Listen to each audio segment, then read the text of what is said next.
En esta ocasión vamos a realizar el acotado de un eje en el cual tenemos el plano a la derecha, perdón, a la izquierda, que podemos verlo aquí fácilmente, cada una de sus dimensiones, ¿sí? Y el cual nosotros ya hemos reproducido aquí en AutoCAD. Muy bien, ¿qué es lo que le hace falta a este eje? Bueno, la especificación de los chaflanes que se van realizando aquí en los extremos de los escalonados del eje. Muy bien. eh, Ahora el propósito es realizar el acotamiento tomando en cuenta las condiciones de tolerancia en la fabricación del eje. Es decir, si yo aquí tengo un diámetro que les voy a mostrar, vamos a anotarlo de una vez.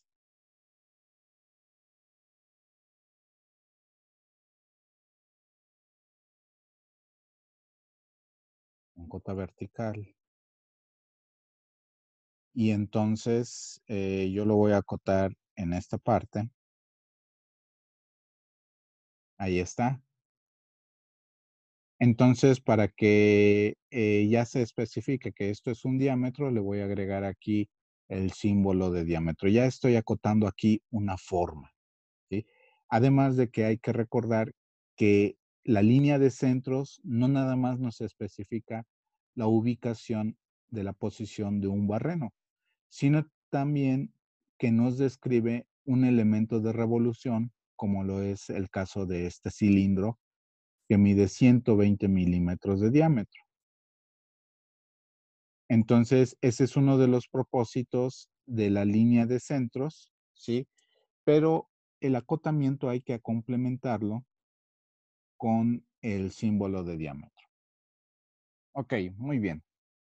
Para que nos demos una idea de dónde se utiliza este tipo de elementos de máquina, ¿sí? Este tipo de ejes, ¿sí? Que no son otra cosa más que barras de acero. El acero es el material más popular en este tipo de sistemas, ¿sí? En la construcción, fabricación de este tipo de sistemas, ¿sí? Se utilizan en la construcción de otro tipo de máquinas más complejas conocidas como reductores de velocidad. Muy bien. En esta imagen, nosotros tenemos aquí un reductor de velocidad en donde, bueno, pues nosotros podemos ver algunos elementos mecánicos que lo constituyen para poder transmitir movimiento. La intención de estos ejes de velocidad es que si yo conecto un motor eléctrico que gira a una determinada revolución, normalmente 1450 revoluciones por minuto, ese motor va conectado en esta parte, ¿sí? Entonces, el propósito es que reducir esa velocidad de 1450 revoluciones por minuto para aumentar el par de torsión al cual va a transmitir movimiento. Entonces, este es el eje de entrada, este sería el eje de salida, este probablemente giraría a 50 revoluciones por minuto o dependiendo la condición de trabajo del sistema, pero sería capaz de mover grandes cargas, es decir, sistemas que pesan más de 100 kilos, más de media tonelada, una tonelada, etcétera. Esa es la intención de los reductores de velocidad. Muy bien, en este caso, la fabricación de este eje eh, nos señala que en esta parte nosotros vamos a montar un elemento mecánico, puede ser una polea o puede ser un engrane, ¿sí? Como lo estamos viendo aquí en la imagen, ¿sí? Pero este eje nosotros necesitamos montarlo en su estructura, ¿sí? Esta es la estructura del reductor de velocidad, ¿sí? Pero la instalación no se realiza así de sencillo, sino que conlleva otros elementos mecánicos, otros soportes que se deben de agregar a este eje, ¿sí? Los cuales se conocen como rodamientos. Esos rodamientos van montados en estas partes del eje, estas partes que les estoy mostrando aquí, ¿sí? Aquí es donde van montados esos rodamientos, esos soportes, ¿sí? Los cuales nosotros físicamente podemos verlos aquí. Aquí está un rodamiento, aquí está el otro rodamiento. En este eje intermedio, los rodamientos están en los extremos del eje. Y en el eje terciario, ¿sí? Aquí nosotros estamos viendo el rodamiento. Bueno, muy bien. Entonces, una de las características principales de estos ejes y precisamente de estos soportes es que cuando yo genero el acotamiento de esta sección, ¿sí? Pues ahí más o menos puedo yo determinarlo. Esto implica que yo debo especificar un rodamiento que tenga un diámetro interior de 160 milímetros. Más adelante vamos a ver a qué nos referimos con esta especificación del rodamiento. Sin embargo, lo que necesitamos saber es que aquí nosotros necesitamos montar ese rodamiento, ese soporte, con el propósito. ¿Cuál es el propósito de los rodamientos? Bueno, disminuir el par de fricción generado en el giro del eje en contacto con los elementos mecánicos que lo soportan, en este caso el rodamiento. Entonces, en un mundo real, la fricción siempre está presente y la fricción es un elemento que aumenta el consumo de potencia, aumenta la cantidad de fuerza necesaria que se necesita para poder mover el eje. Entonces, uno de los propósitos de los rodamientos es disminuir esos coeficientes de fricción. Por eso es que están colocados en los extremos de los ejes, para disminuir esa fuerza de fricción que se presenta al momento de girar el eje y transmitir movimiento.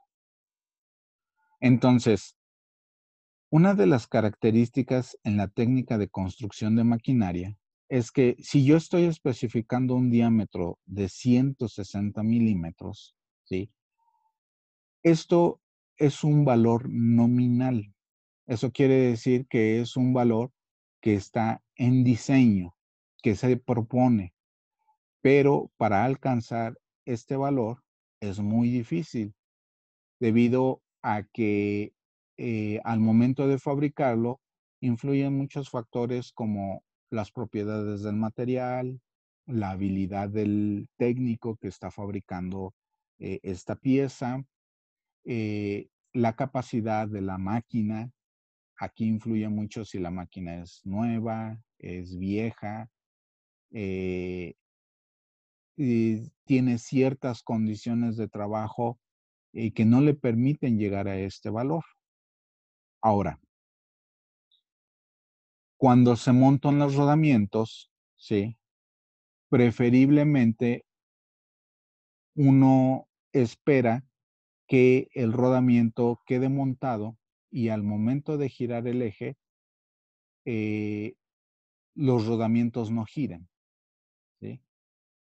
Es decir, que este rodamiento va a estar fijo, ¿sí?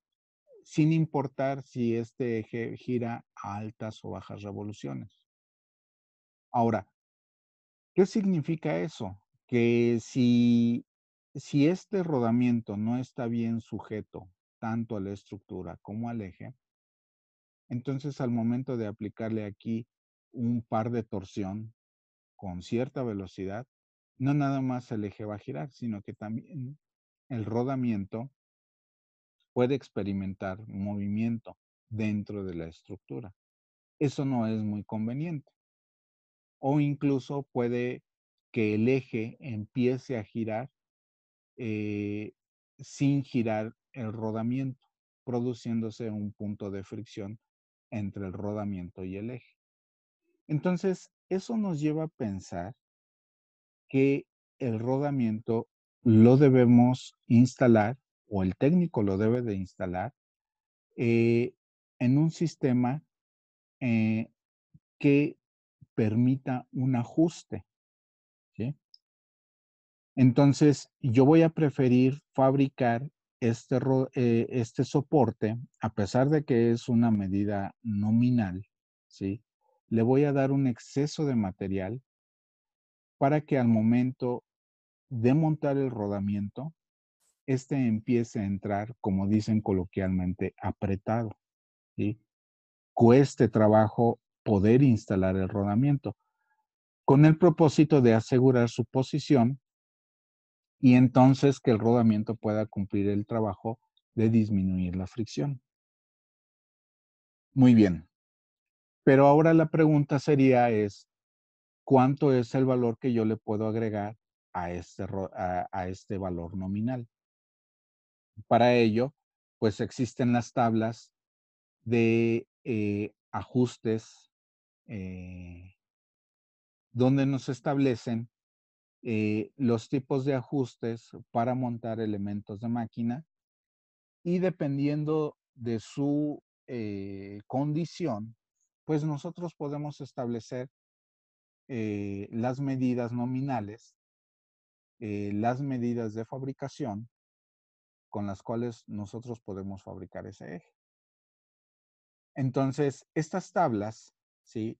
Nos establecen cuál es el tipo de ajuste que nosotros deberíamos de llevar a cabo en función eh, de nuestra tarea a realizar, o mejor dicho, de que la máquina realice correctamente su tarea.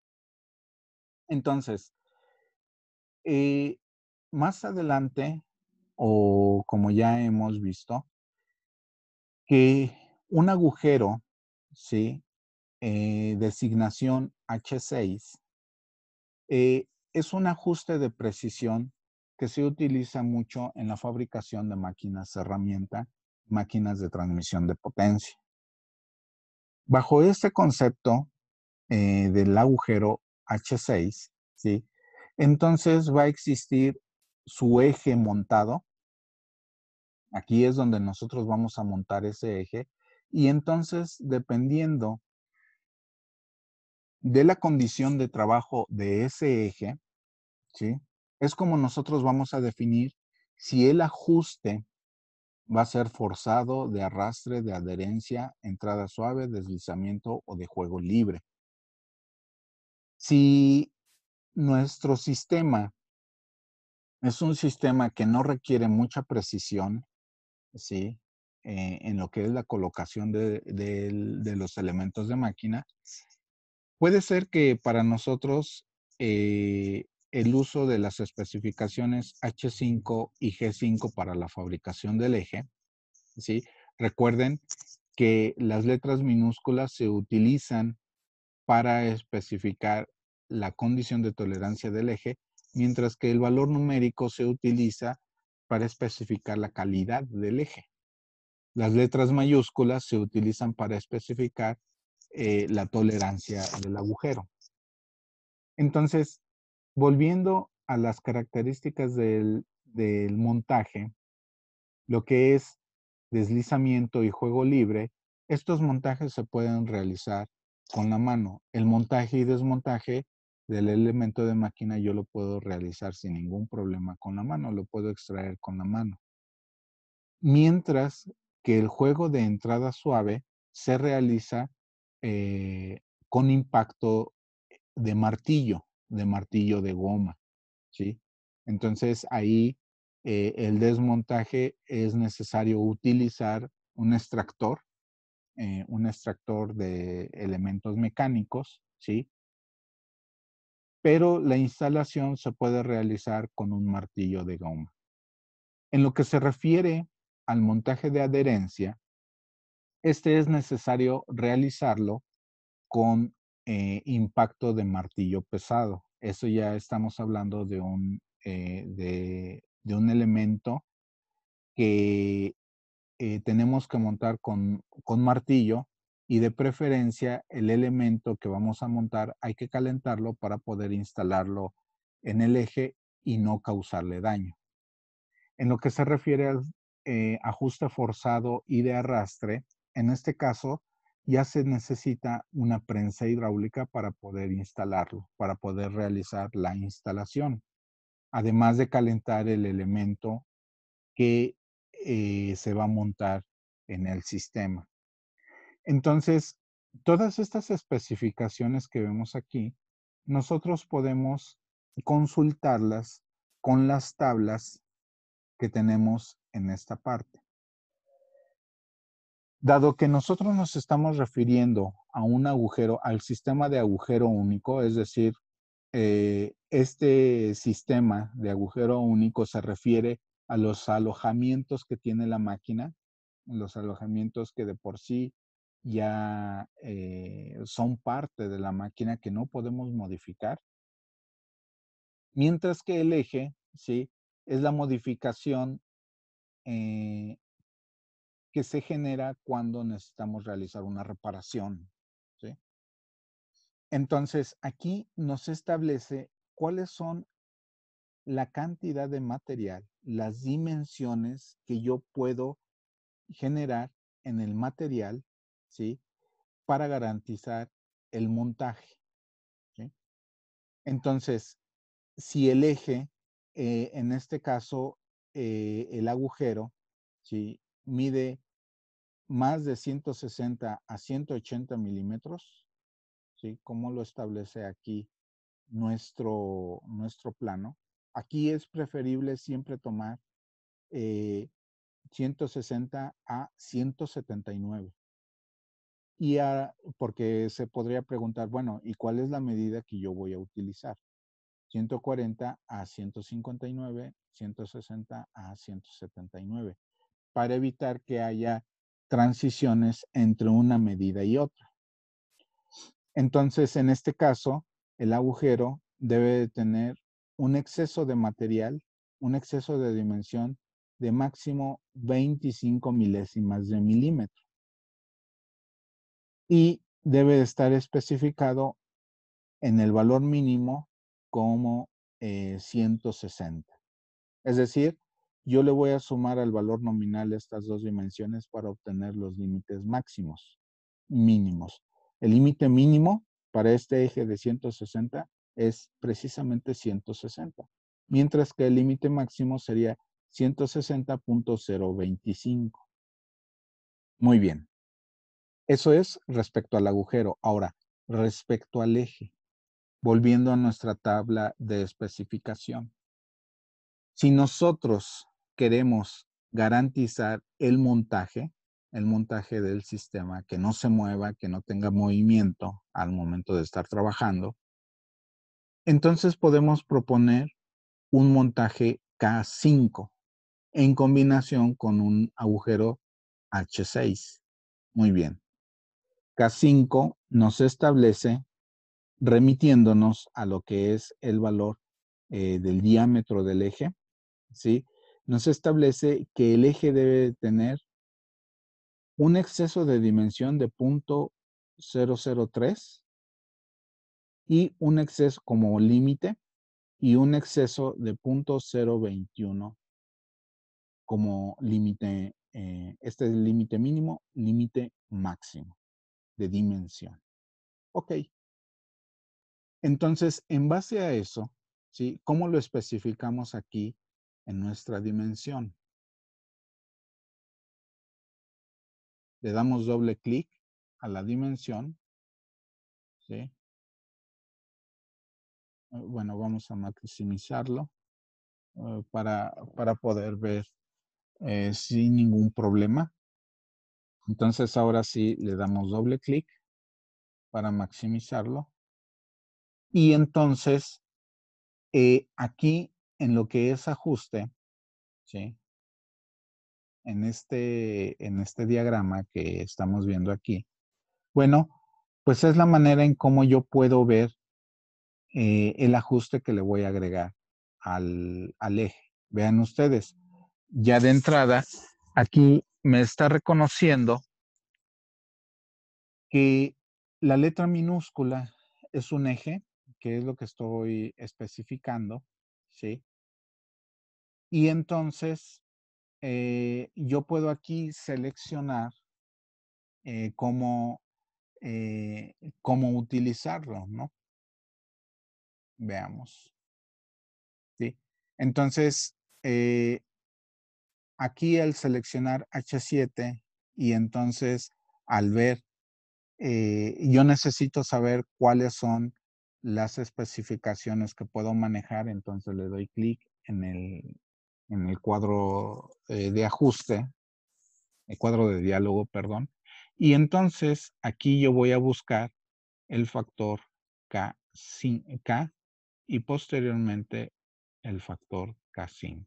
Entonces, aquí nosotros podemos ver las dimensiones que va a tener el eje, ¿sí? Entonces, la diferencia superior y la diferencia inferior coinciden con los valores que están mostrados en tabla, ¿sí? Que son los que estábamos manejando aquí en esta parte, punto 021, punto 003, ¿sí? Punto 021, punto 003, ¿sí? Porque esto ya está normalizado. Y entonces nos presenta los límites máximos de dimensión y los límites mínimos, ¿sí? Ok, ahí ya nosotros podemos darle a aceptar y entonces nosotros podemos elegir diferentes formas de cómo hacer la representación de este valor de tolerancia. Voy a hacer una copia para que nos quede claro. Utilicen siempre copiar en lugar de copia inteligente porque eso les permite seleccionar todos los elementos. Ahí está. Entonces, nuevamente volviendo aquí a mi especificación, yo puedo elegir entre representar la dimensión como una letra, ¿sí? O aquí la representación puedo elegirla en diferentes maneras, ya sea que me muestre los valores máximos y los valores mínimos de la tolerancia, ¿sí? O que me muestre la combinación tanto del agujero como del eje. Aquí, en este tipo de combinaciones, ¿sí? Yo puedo ya seleccionar el agujero y en este caso va a ser el H6. Aquí nos muestra AutoCAD cuál es el rango de interferencia que nosotros vamos a tener en el sistema para garantizar el montaje. Muy bien, entonces nosotros podemos especificarlo de esa manera, ¿sí? O podemos especificarlo, ¿sí? Mediante lo que es la diferencia para el eje.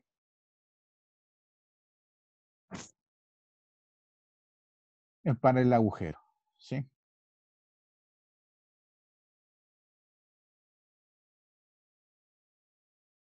Ok. Entonces, en el árbol de transmisión, aquí le vamos a cambiar K5, como habíamos comentado, ¿sí? Y nosotros podemos especificar las dimensiones con los valores numéricos, ¿sí? Ahí podemos nosotros mostrarlo, ¿no? Ok. De hecho, como pueden ver ustedes aquí, podemos cambiar la designación, ¿no?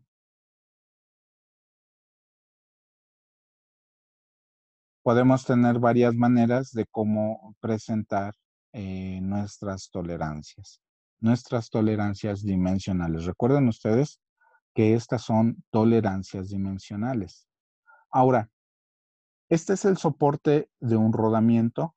El soporte del otro rodamiento viene en esta parte, ¿sí?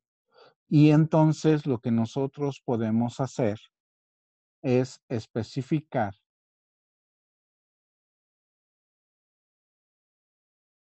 el exceso dimensional de la pieza.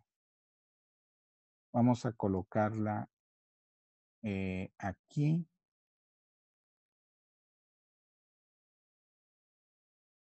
para que no interfiera con la línea de centros, ¿sí? Y entonces le doy doble clic para ya complementar mi cota. Bueno, aquí el símbolo de diámetro va del otro lado. Recuerden que los símbolos de geométricos como diámetro van del lado izquierdo, ¿sí? Y entonces ahora yo preferiría, ¿sí?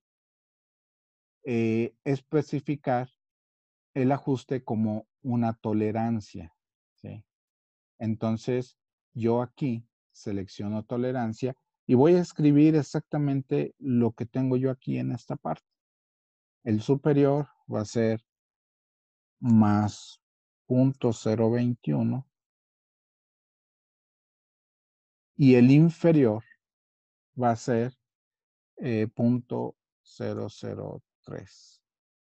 ¿Cuál es la diferencia entre tolerancia y ajuste? Bueno, pues aquí nosotros ya podemos verlo, que en la tolerancia se manejan solamente hasta 2 centésimas de milímetro, ¿sí? Si nosotros queremos ya algo más preciso, más detallado, pues entonces tenemos que utilizar la consideración del ajuste. Eso es algo que hay que tener bien presente. No podemos de cierta manera utilizar indiscriminadamente el concepto de tolerancia y el ajuste, dado que la tolerancia, el mínimo valor permitido es la centésima, mientras que en el ajuste el mínimo valor permitido es la milésima de milímetro, ¿sí? Entonces, de esta manera nosotros podemos hacer la especificación tanto de una tolerancia como de eh, un ajuste, ¿no?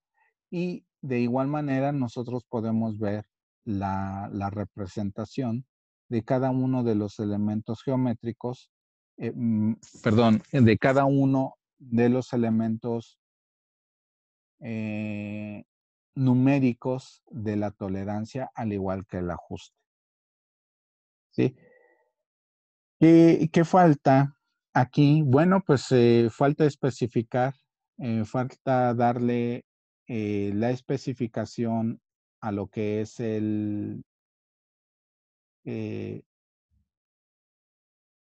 el chaflán, perdón, ¿sí? Entonces, recuerden ustedes que el acotamiento del chaflán se realiza de la siguiente manera, ¿sí? Yo tengo la dimensión 4.15, ¿sí?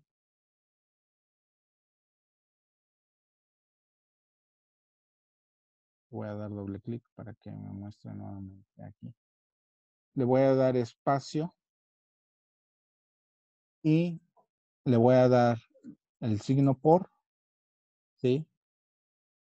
Que hace la relación al ángulo y va a ser un ángulo de 45 grados, ¿sí? Son los más, eh, son los chaflanes más comunes que nosotros podemos encontrar a 45 grados, lo cual no quiere decir que no se puedan utilizar ángulos más agudos, como por ejemplo 30, y agregamos aquí el valor del símbolo. ¿Sí? Entonces, hacemos lo mismo con este chaflán, ¿sí? Hay que agregar este chaflán que tenemos acá, ¿sí? Esta es la manera correcta de acotar los chaflanes, 45 grados, ¿sí? De igual manera, otro, otro chaflán. Aquí vamos a darle clic 45 grados.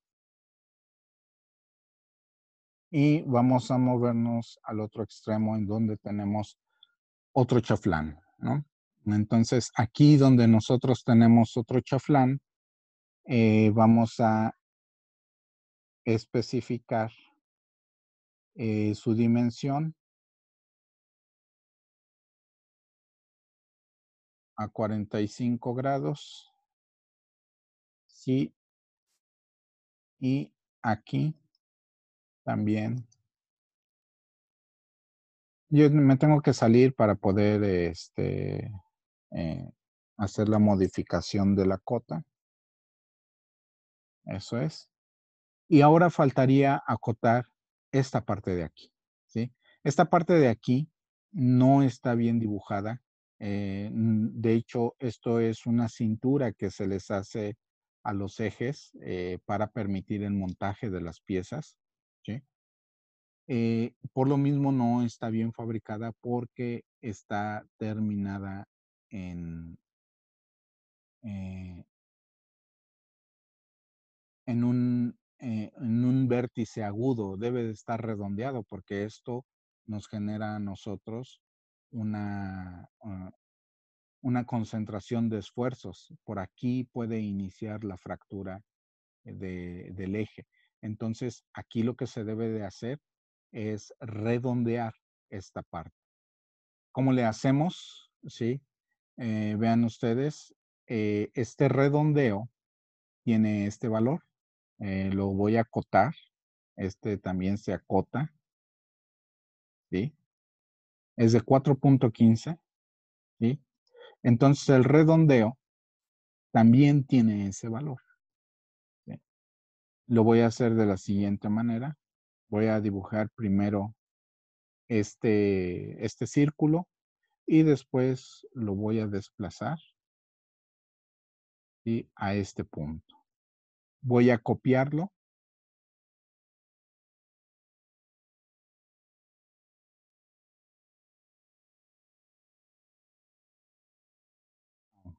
No lo copié correctamente.